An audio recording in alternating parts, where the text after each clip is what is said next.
Abdirahman Kahin ayaa la guddoonsiiyey abaalmarinta ganacsadaha ugu wanaagsan ee sanadkan kaasi oo sanadkan noqday ganacsadihii ugu wanaagsanaa gobolka Minnesota. The Minnesota Small Business Person of the Year has been announced, and it's the owner of the Afro Deli restaurants. Abdirahman Kahin is getting ready to open his 5th restaurant location, but it all began over a decade ago right here in the Cedar Riverside neighborhood. It's a place that blends African, Mediterranean, and American food together. Afro Deli has been serving up culture in Cedar Riverside for 12 years. Yes, you got great stuff. Yeah, Abdirahman Kahin is the man behind it all. Bridging gaps between the communities, and something that I really enjoy when I see, a lot of different people trying, African food. There you go. Don't give those away to me. Abdi immigrated to the U.S. in 1996. He wanted to introduce African cultures to Minnesotans, and he wanted to make sure that he reached a wide range of people. That led him to open his first location near the U of M. Fast forward to now, he has 3 other restaurants and 1 more on the way. There is always challenging, especially running a restaurant. It's one of the toughest business to be in. You've come all this way, and you just were awarded a really high recognition. I'm overwhelmed, and it's not only my effort, but it's also teamwork. Without his team, Abdi says that he wouldn't have survived hard times, like during the pandemic. With COVID, we lost 1 location in Skyway, St. Paul. Even while he was dealing with loss, he found time to give back. I believe when you own a restaurant, you own space for the community.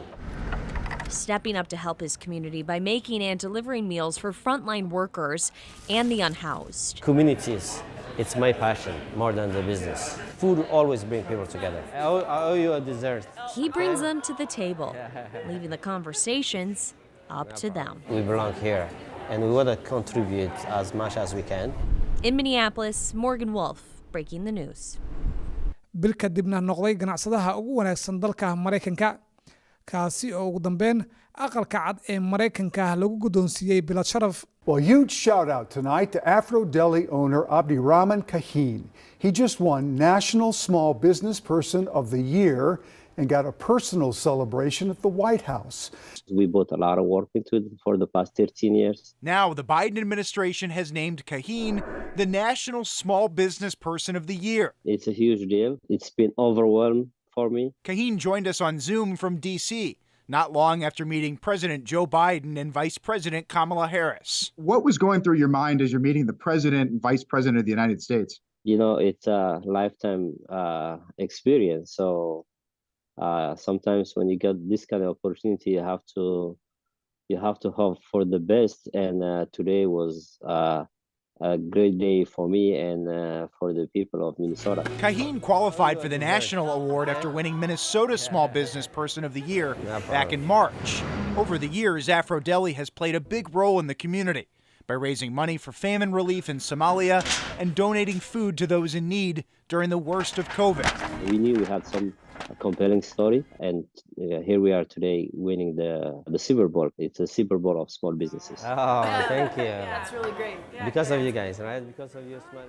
All right, Danny, you celebrated there. He's got to be celebrating here, right? Something's got to be planned. Yeah, Randy, funny you mentioned it. On Wednesday, actually, the Biden administration is sending 2 representatives to Minneapolis to visit Afro Deli and then meet with other small business owners in the Twin Cities as well. Those guests from the federal government are going to include the head of the Small Business Administration, Isabella Casillas-Guzman, and the second gentleman of the United States, Doug Emhoff.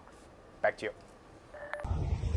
waxaana wanaagsan daawadayaal ku soo dhawaada waxaan ku suganahay wadada Lake Street gadaasheeda waxa ku dhagan sawir billboard-ka weyn hadaba Abdirahman Kahin waa ganacsade Soomaaliyeed sanadkan waxa uu ku guuleystay abaalmarinta ganacsatada dalka Mareykanka oo dhan sababta kaliya ayaa halka loogu soo dejiyay soo dejinta halkana waxa dejiyay maadaama xaafadda aanu joogno xaafadda ugu badan ee Soomaalida ay degan tahay Abdirahman Kahin waxay u garteen inay wadadan isagana ay ku soo dejiyaan halkan uu ku dhagan yahay sanad ka hor waxa lagu soo dejiyay madaxweynaha Jamhuuriyadda Federaalka ee Soomaaliya mudane xasan sheekh maxamuud oo soo gaaray magaalada Minneapolis.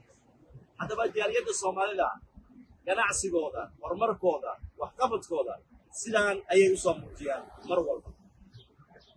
Today award ka aan bixinayno waa Business Year Award. Business Year Award waxaan siinaynaa nin magaaladeena oo dhan ay siisay waddanka United States madaxweynihii White House-ka ku soo siiyay Business of the Year annaga oo Soomaali ah shanteena boqol meesha fadhidana fadlan ila soo dhaweeya Afro Deli Grill owner Abdirahman Kahin.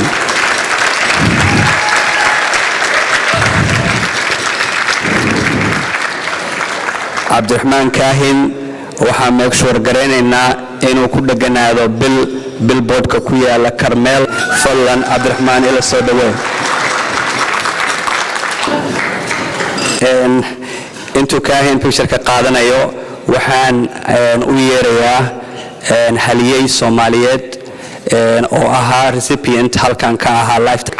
All right, while we're taking pictures, on behalf of Adam Ugas, I would like to say, the rest who sticked around, thank you so much for coming. We really appreciate you every single year for coming and celebrating with us.